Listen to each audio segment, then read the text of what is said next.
A cosmic wreck in America that almost made an earth-shattering discovery. It really looked like the signal was coming from a faraway planet.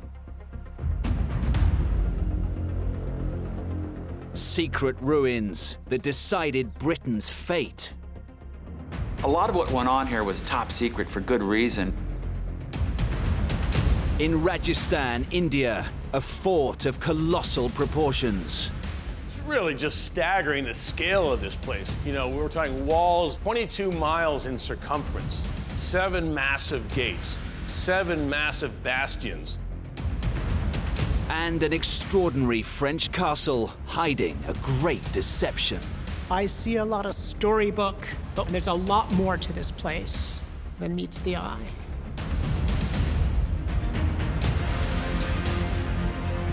Decaying relics. Shadows of lost worlds. Ruins haunted by the past. Their secrets waiting to be revealed.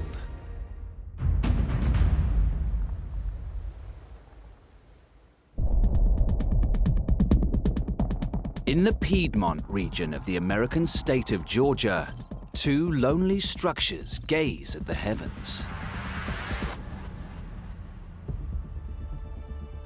You've got all these trees, and then all of a sudden it breaks through, and you see something that you completely don't expect to see here.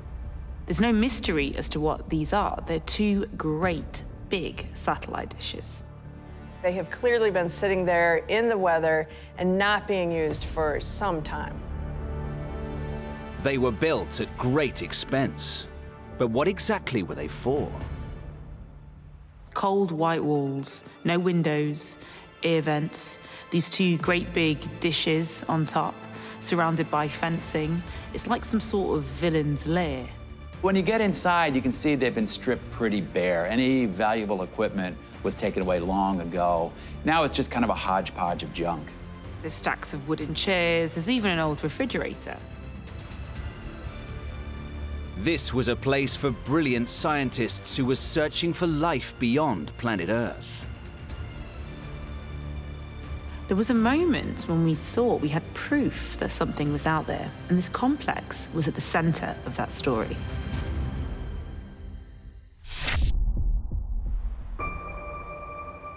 When these structures were built in 1976, it was called the Woodbury Earth Station.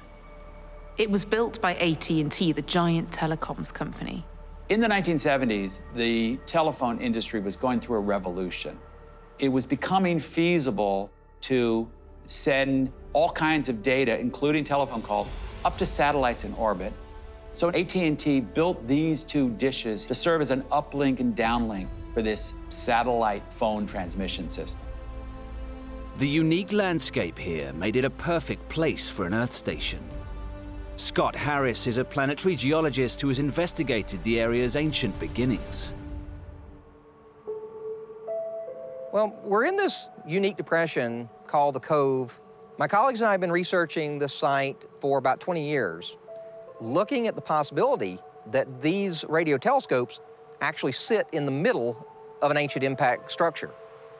This Cove Dome crater appears to be the remnants of a large meteor strike. Whatever hit this hit it hard enough to pulverize rock, even melt the rock, and then leave that crater ring around the side. There's no coincidence that these dishes are in the middle of that crater because the deep depression, about 300 feet deep, provides a radio and microwave-free zone. You could build your big dishes here, and they'd have very little interference from surrounding electromagnetic sources. But Woodbury Earth Station's time in service was short.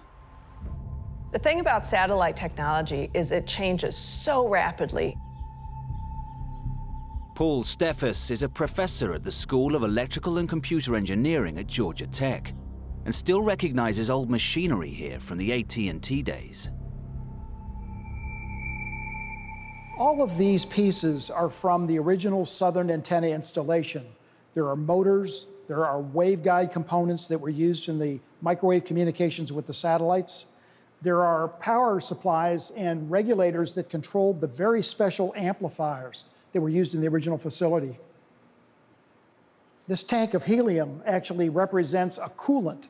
When the AT&T facility was built, in order to keep the satellite signals strong, the amplifiers had to be cooled with liquid helium.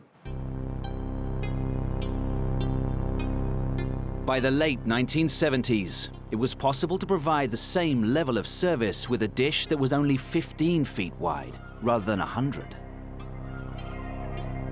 So by 1980, just a few years after they'd built it, AT&T retired this facility and abandoned it. But that was not the end of the story here, far from it. Soon these giant dishes would be involved in a close call with something truly out of this world. Paul was on the ground when the Woodbury site was at the center of this close call. Our team leader, Jill Tarter, was one of the earliest folks involved with the searches. And because she and her husband, Jack, who was also a radio astronomer, always felt that they should be ready in case good news comes, they kept a bottle of champagne in their fridge. And Jill mentioned to me that after this detection was made, they made sure the bottle was still there and full. In 1996, Paul wasn't working for NASA, but an independent organization known as SETI, which stands for Search for Extraterrestrial Intelligence. This was an organization that originally had been funded by the American federal government. Their funding gets cut, and they become a nonprofit. Their mission is to find evidence of extraterrestrial intelligence by searching space for signs that something is out there. And Woodbury played a key role in this hunt. We operated as part of the Project Phoenix of the SETI Institute from 1996 all the way through the year 2000. Project Phoenix was a successor to a NASA program of searching the skies for artificial signals emanated by foreign, or rather distant civilizations. The theory is that if some intelligent civilization developed anything like humans did, at some stage, they might invent something like radio.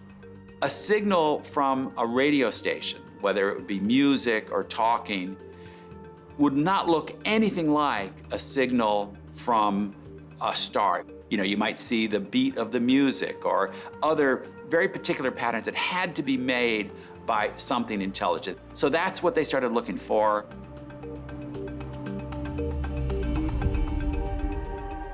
But when SETI took charge of the Woodbury Earth Station, it wasn't fit for the task. The requirement for the SETI program to be able to point precisely at given targets was far in excess of the previous pointing capability of this facility. In 1996, SETI provided $1 million to upgrade one of the dishes so it could become part of Project Phoenix. They put in a new motor, they took out an old stairway, and they put in a new flexible cable carrier called the Twister. The horn that we installed on the center of the southern dish on this facility was built so that we could monitor signals over a wide range of frequencies. When AT&T used the facility for microwave communication, there were very specific narrow bands that they used. We need to be able to receive over a wide range of frequencies since we have no knowledge of what frequency an external civilization might use. When the upgrades were complete, it was renamed the Woodbury Research Facility. It would provide follow-up detection for another SETI station in Greenbank, West Virginia. So having this device, which we called a FUD, follow-up detection device, was the key for being able to quickly scan the skies and excise any radio frequency interference. If you watch the movie Contact, after their detection of a signal, Jodie Foster kisses the screen and says, "Thank you, Elmer."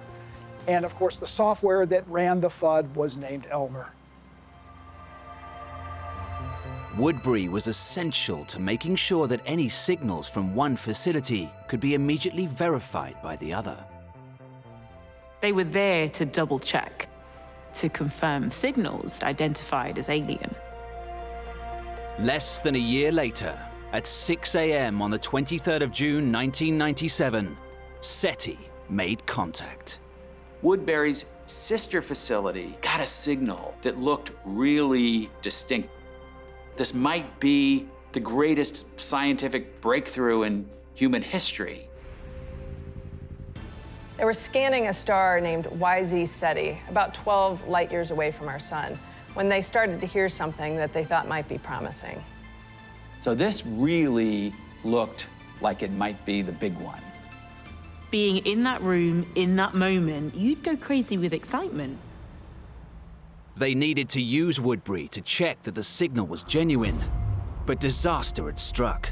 It was offline. About a week and a half before the close call, a lightning storm struck the dish and caused damage to one of the receivers that was used to monitor for Project Phoenix. So as a result, we were unable to run the follow-up detection device those days. So the dish was down. It wasn't available to confirm this possible sighting of an alien intelligence. The researchers were biting their nails. They were trying to figure out how they could confirm it. While Paul's colleagues were putting the champagne on ice, he had to catch a flight to SETI headquarters in California. But this gave him some time to think. As I was flying on the plane, I had with me a paper copy of all of the spacecraft that we had in our database. And the more I looked, the more I realized that this specific frequency corresponded to one that had been assigned to a satellite called SOHO. SOHO was a deep space explorer designed to monitor the sun. And that's when I realized, as I was flying west, that this was likely a signal from the SOHO spacecraft. The SETI telescopes were pointed into deep space, and on its orbit around the sun, the SOHO satellite had crossed their path. The signal was being made by intelligent life. Unfortunately, it was us. Of course, if Woodbury had been online at that moment in time, this would all very quickly have been squashed. But they weren't there at the moment that they were needed. SETI continued to operate the Woodbury Research Facility until the year 2000, when technological innovations made it redundant once more. It has remained dormant ever since, silently watching the skies.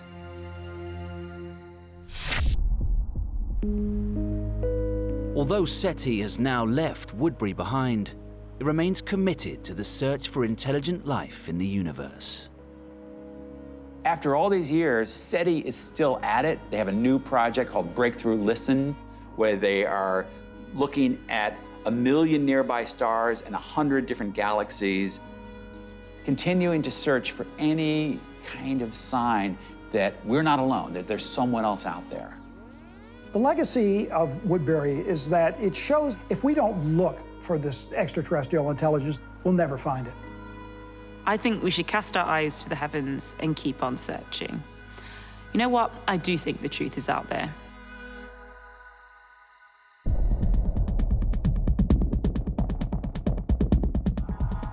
In the Indian state of Rajasthan is an engineering marvel that once protected an empire. There are mountains all around, and then dominating this landscape is this huge, majestic structure. Looks almost like the Great Wall of China, but we're definitely not looking at that because we're not in China. And as we get closer, we get a feeling not only for how massive these walls are, but we get a feeling for what a huge amount of ground they cover. Commanding gates guard the treasures inside. There are buildings full of beautifully carved statues and tall pillars supporting vaulted roofs. And there's really a distinctly religious feel to the place because many of these interior structures look like temples. All of this massive imposition of human will on the wilderness is part of the vision of one man. And its history tells a story of faith, conquest, and betrayal.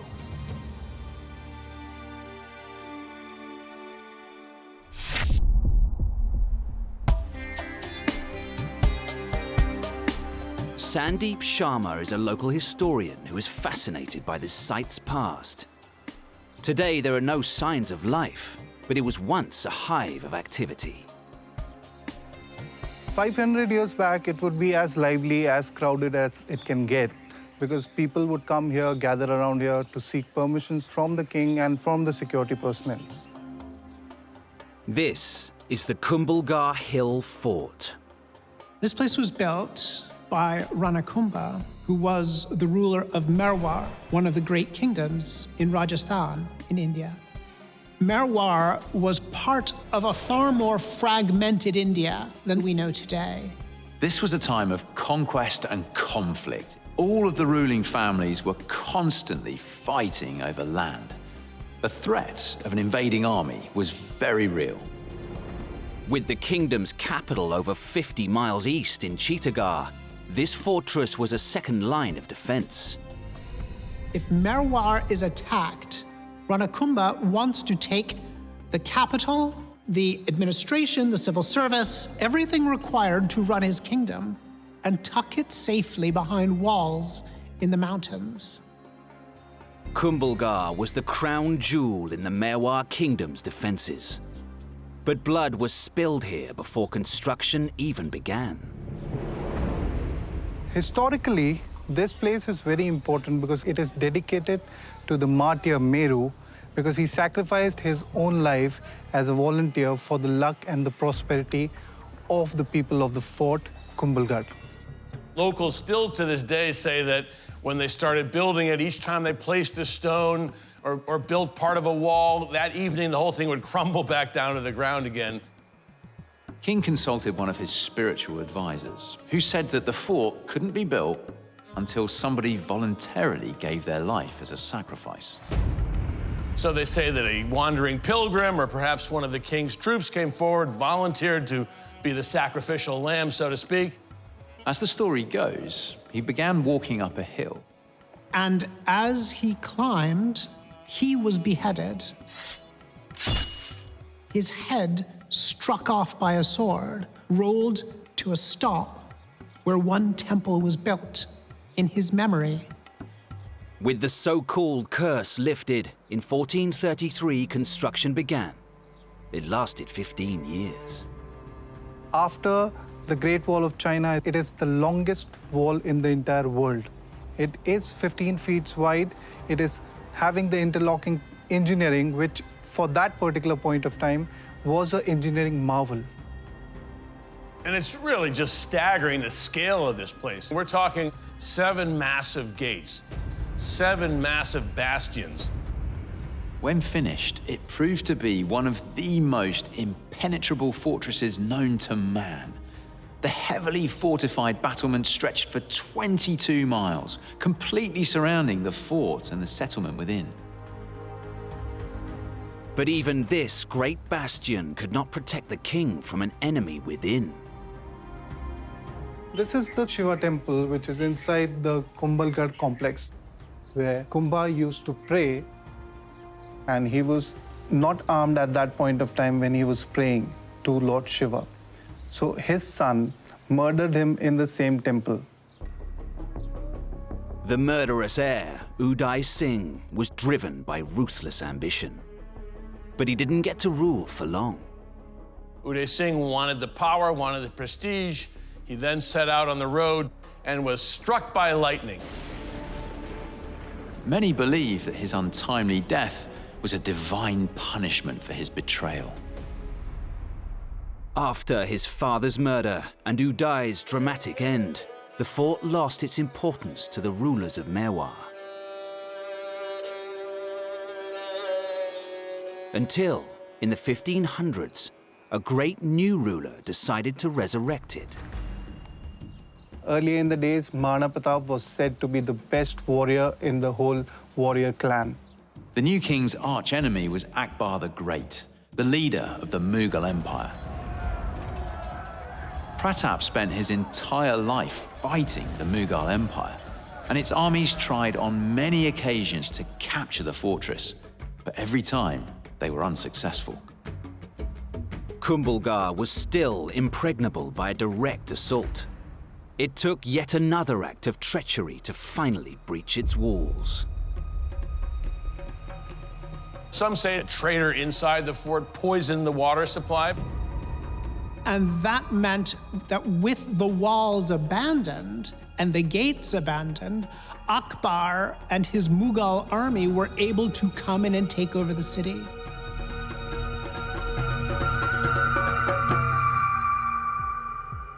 According to legend, Pratap eventually managed to take back what was rightfully his. But after his death in 1597, Kumbhalgarh went into a long decline. Following India's independence from the British, the fort stopped being used as a residence by rulers in the region, and it's been empty ever since.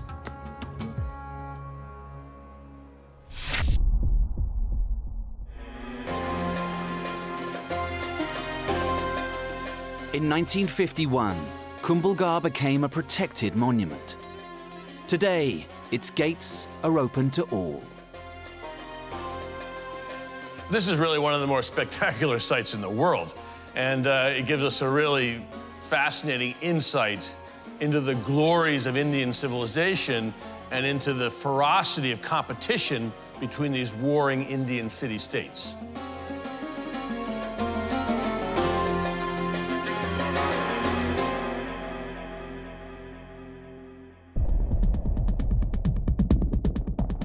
In the quiet countryside to the north of London lie remnants of Britain's incendiary past. The urban sprawl ends, and suddenly there's this vast expanse of countryside. It looks like most of this area is surrounded by fences with barbed wire on the top. It was patrolled 24 hours a day, 7 days a week by armed security guards because of the materials they were dealing with and some of the secret work that went on to this site. Scattered across a vast area are traces of an explosive industry. Some look like they could be hundreds of years old. Others look like they're from a more recent industrial era. Smashed windows, peeling paint, cracked concrete, birds nesting in the rafters. It's quite an eerie place to be. You can't help but be drawn by this unusual curved tunnel which leads into a circular room inside the hill. Born of incredible scientific advances, this place played a key role in unleashing violence on a scale never seen before. And it has been shrouded in secrecy to this day.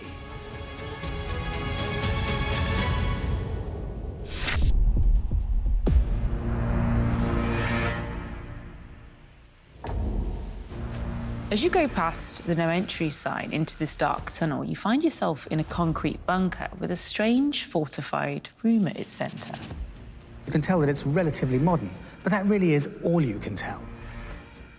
Very little is known. Probably it's all still covered by the Official Secrets Act, which may never be released, depending on what sort of work they was carrying out.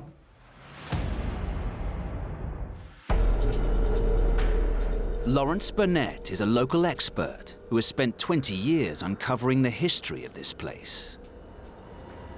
They provide a very strong chamber that can withstand enormous pressures, enormous stresses. And that's really the only evidence we've got of what was going on in this part of the site. It's possible we'll never know all the details. A lot of what went on here was top secret for good reason.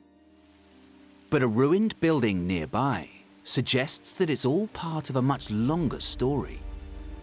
This collection of buildings and structures is known as Press House Number 2. On the left-hand side, we've got the press, metal structure. Directly behind me, you've got the big blast wall. And on the right-hand side, you've got the hydraulic house, which generated hydraulic power to actually work the base of the press. This place was definitely producing something dangerous. Why else would they put a big, thick wall between the water wheel and the metal machine? This whole thing was set up as a process, one of 17 steps to make gunpowder. spread over an area of 170 acres. This is the Royal Gunpowder Mills, Waltham Abbey. Originally a private enterprise, it is rumoured to have supplied gunpowder to some rather infamous clients. It's even possible that the gunpowder that Guy Fawkes famously tried to use to blow up Parliament might have been manufactured here. But its biggest client by far was the British government. So much so that in 1787, they bought it. They took it over and said, this is too important to be left to some private owner. We need to run this as a national defense priority. It developed over centuries to become one of the most important centres of gunpowder production in Britain. Trafalgar, Waterloo, the Crimea, the Boer War, the American War of Independence, the First Indian War of Independence, and countless other battles. The gunpowder made here helped fuel the unstoppable British military machine. But as scientists at sites like this were making explosive new breakthroughs in the mid-1800s, Europe was teetering on the edge of Armageddon. The discovery of new chemical compounds and new processes to manufacture them resulted in an arms race that was to lead to industrialized chemical warfare. Dubbed the Chemists' War, it saw the deployment of new and ever more deadly weapons. A ruin hidden in the undergrowth shows how hard Britain was working to stay ahead of the competition. The material that was produced on this site was a liquid. It was so sensitive, so volatile, that the only way you could produce it was at the top of a man-made hill. And this is what this structure is here. This was a new type of explosive that was far more powerful and made a faster moving explosion than gunpowder. This building is the nitrator, and this was solely built to produce nitroglycerine. You can still see the marks in the walls where the top floor was situated all the way around, and the stairs coming down. It would have been a wooden building to reduce the risk of sparks. You can still see the lead flashing. There was an entranceway here, possibly stairs going up around from that to the charge house at the very top. The inner structure, which has rotted away, was where the nitroglycerin was produced. The remains today prove just how volatile the new chemical was. Nitroglycerin is made by the combining of two acids, nitric acid and sulfuric acid, with glycerin. It's very dangerous work and is only stable between 60 and 70 degrees Fahrenheit. It's actually a big blast wall, so if anything does go wrong, the energy from the blast would go out through the curved exitway and straight up in the air, and it wouldn't damage any of the other production buildings around this area. Fortunately, it never happened here. Otherwise, this building probably wouldn't still be here. The highly explosive qualities of nitroglycerin made it absolutely ideal for the purpose, but the problem was its extreme volatility, and it couldn't be transported in its pure form to the front lines. The raw nitroglycerin needed to be combined with other compounds to stabilize it, which in 1889 led to the development of a revolutionary new product, cordite. Cordite as a propellant was absolutely fantastic compared with the previous propellants that we used. It's smokeless, there was more energy per given mass, and it was used from anything from pistols, rifles, large cannons, naval guns. It was just the propellant to use. It was easy to use, and it powered every gun available to all the forces. So it was a revolutionary product, really. When the First World War broke out in 1914, demand for cordite greatly increased. But the Royal Gunpowder Mills were equal to the task, providing British troops with what they needed. The British Expeditionary Force in 1914 was modern, agile, and mobile. But when it arrived on the continent, they were expecting one kind of warfare, and it soon turned into something very different. People could be manning artillery guns miles from the front, raining death down on an enemy they had never seen out of the sky. Both sides did this relentlessly, month after month, year after year.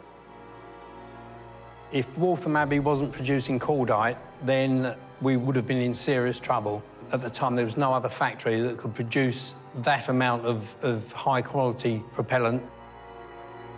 But as the scale of the war increased, cordite production had to be ramped up even further if Britain was to stay in the fight. You had belt-driven equipment, belt-driven presses, which made a hell of a noise. You had the clattering of the machinery, the pumps, the belt slapping about. And it would have been a very noisy and quite an unpleasant place to work. At the height of production, the factory was producing 100 tonnes of liquid nitroglycerine a week, and the rest of the factory was producing 75 tonnes of cordite every week. But it soon became clear that there was a problem. They were chronically short of labour. With all the men away fighting in the war and the demand for cordite, like never before, they hired over 3,000 new employees to help produce it, and most of them were women. They kept the place going, really. Bit of initial training, and they got on with it. It was maintenance, production, transport, absolutely everything on site to keep the site going. So it's absolutely amazing, really. As the war progressed, soon even the scaled-up facilities here couldn't keep up. The government built new, larger factories around the country to meet demand. But it was the Royal Gunpowder Mills that pioneered the production of cordite at a moment when all might have been lost. The legacy to the country is that it saved our bacon, really. It was vital, absolutely vital to the success of the, you know, our forces. Incredible.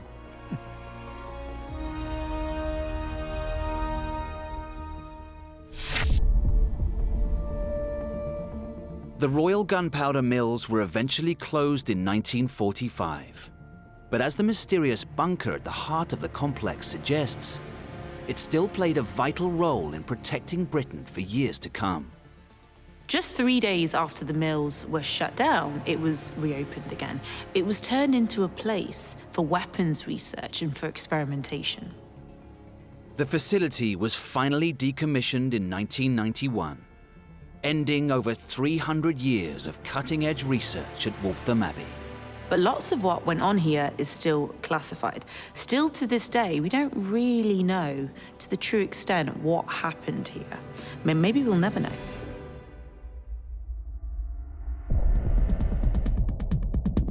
In France's Loire Valley, a fairy tale castle dominates the landscape.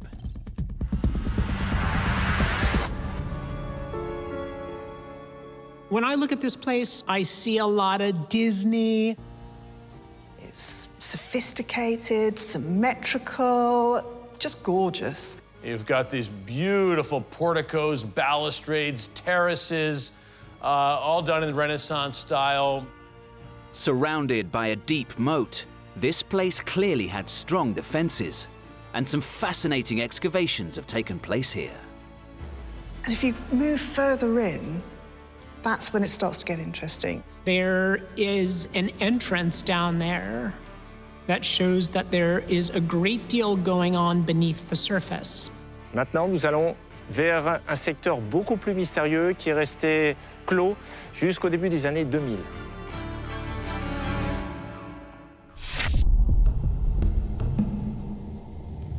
It's cool, it's damp, and it's dark. There are places where, as you walk, you realize you're walking down a ramp and that you are no longer walking on a corridor. You're not walking on a steady floor. The floor is dropping away beneath you. We're talking hundreds and hundreds of meters of corridors and little alleyways and all sorts of different little tiny rooms and caverns and spaces. This is a place that was dug out with hand tools. We can almost, when we look at these marks, imagine the sweat of good French stonecutters digging their way into this hilltop. Hervé Chaudron has spent 10 years uncovering this hidden world below Château de Brézé. Nous nous trouvons à l'heure actuelle dans la roche de Brézé. C'est vraiment le château souterrain. Ce château a été creusé de main d'homme au cours du 9e siècle. This was a place of last resort, built out of the fear of a rampaging band of warriors advancing up the River Loire. This is a river that leads right into the Atlantic Ocean. It was a highway for peaceful trade, and it was a highway for moving goods to market, and it was a highway for the Vikings. In the 9th century, Viking raids across France grew in their frequency and ferocity. But one event in 885 AD shocked the entire country: the Siege of Paris. That siege went on for nearly a year. It was absolutely brutal and vicious. The Vikings took no quarter. They slaughtered people, they enslaved people, they took whatever wasn't nailed down. There was real danger that these cutthroat warriors might turn their attention to Château de Brézé. The lords here were acutely aware of the threat and turned to the ground beneath their feet for protection. If you were a big landowner in France at the time, you had to take countermeasures. You had to prepare to defend yourself against the Vikings or hide from them. Survival depended on a deception. They had to convince the Vikings that there was not one castle, but two. So secrecy was its first defense. And the Château de Brézé is unique in that they decided, okay, we're going to have a relatively modest palace above ground. You would abandon the structure above. You would let the Vikings take it, loot it, have their way with it, and you would vanish into this secret underground labyrinth. It wasn't only people's lives that were at risk, but also their livelihoods. This was an ancient survivalist bunker. People didn't keep money in banks. Wealth wasn't in something, that was hidden away. It was literally within the food and the chattels that you had in your location. That's all you had. That's all the wealth you had, and that had to be protected at any cost. Une étable vraiment conçue, souterraine, pour les animaux. C'est ainsi que nous avons une auge qui permettait de distribuer foin et eau. With these extensive preparations, inhabitants were able to survive down here for a very long time. Combien de temps, on ne sait pas exactement, je suis désolé de le dire, mais on pense qu'une quinzaine de personnes auraient pu rester peut-être plusieurs mois sous terre. If the raiders above somehow discovered the hidden entrances, there was still a very effective last line of defense. The only access is through a narrow ramp or narrow stairs, so where people could come down at most two abreast, so troops at the bottom could hack them up as they tried to come down in relatively small numbers. Et pour sécuriser l'ensemble, on a même percé des trous, de façon à prendre en enfilade ce couloir. A single archer, a determined fighter, could defend the entire underground system. It's not known whether these defenses were ever discovered or put to use. And eventually the threat of Viking raids passed. But they were just the beginning of the story for the fortifications here. There was still the threat of civil war in France between candidates for the French throne, in which this family might become involved and might need a defensive position. But also imagine there were all sorts of pandemic diseases circulating around France, Europe, and the world at the time. Work began in the 15th century and lasted for more than 200 years. The deep moat was dug, and the new owners used the excavated stone to build a more imposing castle above. They really fixed it up, they expanded, they built it out in classic Renaissance style. Faced with the prospect of deadly diseases and the development of new, more destructive weaponry, the lords of Breze once more turned to the subterranean defenses. The main threat to a castle is cannon. Great big gunpowder cannon smashing the walls to pieces. And if all of the working parts of your castle are below ground level, where the cannon can't get them, then it doesn't matter what the enemy does to the top half, to the part above ground. To match the opulence of the new castle, the stronghold below was also overhauled. You had a relatively crude refuge created in the medieval period against the Vikings that was now expanded into a much more expansive tunnel network. But these new tunnels came with a few important upgrades to deal with the latest military technology. Nous sommes à l'heure actuelle à la fin de la grande galerie souterraine qui avait pour objectif la liaison entre le château aérien et avec ces deux postes de tir, on pouvait prendre en enfilade tout ce couloir et tirer à travers la grille. Using the same principles as the earliest tunnels, the new construction meant the defenders were able to hold out against even the most determined attackers. People are going to be blazing away at you with muskets and handguns and arrows and boiling oil, and all of this place is going to be a death trap for anybody who tries to get in. You had sort of fake tunnels installed to deceive invaders who would go down the wrong tunnel and become trapped in a dead end and be overwhelmed. Despite its formidable defenses, Chateau de Breze was never put to the test. If your fortress is good enough, if everybody knows that even if they destroy the towers, the fortress will keep on fighting from below, nobody's going to attack. And you know what? It worked. This fortress was well enough built that nobody ever even tried to get in. But had anybody ever tested it, they would have had a very bad bloody nose. Kept as a close secret over the centuries, the underground stronghold faded into obscurity. Cet endroit est resté secret pendant plusieurs siècles, car à part la famille seigneuriale locale, personne d'autre n'avait accès ici. Puisqu'elle n'a été vraiment ouverte qu'en l'an 2000. Today, Chateau de Breze's dank tunnels have found a very fitting new purpose. These cool, dark caverns are perfect for storing wine that's still made here on the estate today.